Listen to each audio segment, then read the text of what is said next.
over the last half century, and that is Medicare. Jammu Green is former candidate for DNC chair and a Fox News contributor, and Leanne Wolf is managing editor at The Blaze. Jammu, I'll let you start. Why is this a good idea? Is it a winning issue, or does it sort of further isolate your party to the left? Well, there is no question, Melissa, that there's a growing movement of Americans who believe that health care is a right, a fundamental right, and not a privilege in the way that we've approached health care in this country up until now.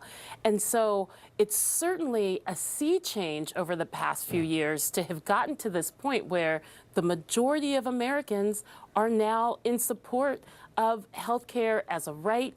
They are in support of Medicare for all as an approach to this. And I can't think of any disagreement as far as what this caucus wants to do. They want to study these similar policies from around the world. They want to figure out how something like this could be financed. Well, they want let's to talk look about that. and Let's talk gather about and that. present information. Because if you look at the plan that Bernie Sanders had, that was voted down last year, that would be $14 trillion over 10 years. And the problem, you know, it seems like with Medicare for all, if you look at the way that Medicare spends money, I mean, the president was talking about trying to keep drug companies from raising their prices.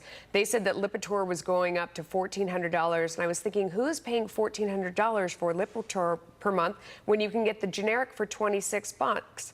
And the answer was Medicare is paying $1,400 because they don't care about costs because they're not paying the bills. So for a drug that's 26 bucks a month. I mean, Leon, what do you think? How do we pay for something like this? Well, I mean, obviously, it's going to present a tremendous challenge. Medicare already consumes an enormous amount of the federal budget and is projected to grow over the next few years. The problem that the Republicans have, and I wish this is something they would address and realize is approaching a crisis level, is that voters have not for a long time wanted to reject a program on the basis that it costs too much.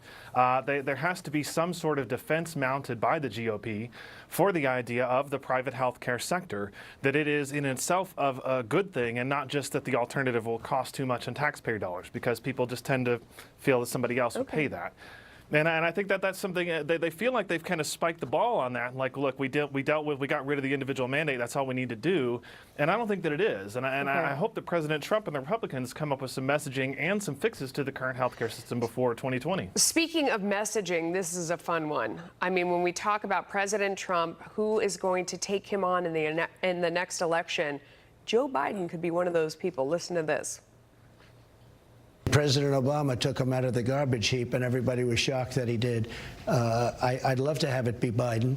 I think I'd like to have any one of those people that we're talking about. You know, there's probably the group of 7 or 8 right now. I'd like to run against any one of them. But Biden, never by himself, could never do anything. Jammu, is he right? Well, you know, here's where the president has been very strategic. He has never stopped campaigning. And so I do think that Democrats have to watch out for him. And this is just another example of that. Biden is his, you know, current target just a few weeks ago. And for most of his presidency, his target has been the women who are considered potential presidential candidates in 2020. And it's been very odd why he goes after women as hard as he does. You know, clearly Biden is beloved.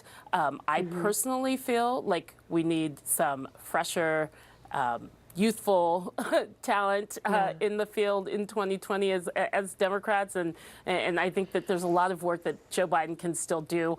But you know, God bless Donald Trump. He does not stop. He doesn't let up. I don't think he sleeps. I think the American people would like for him to let up a little bit so that we can not get to 2020 as quickly. We'll see. Jammu and Leanne, I owe you an extra one. Last time we went over our time. I'm sorry about that. Thank you. Thanks for having me on. Police tracked down a suspect in a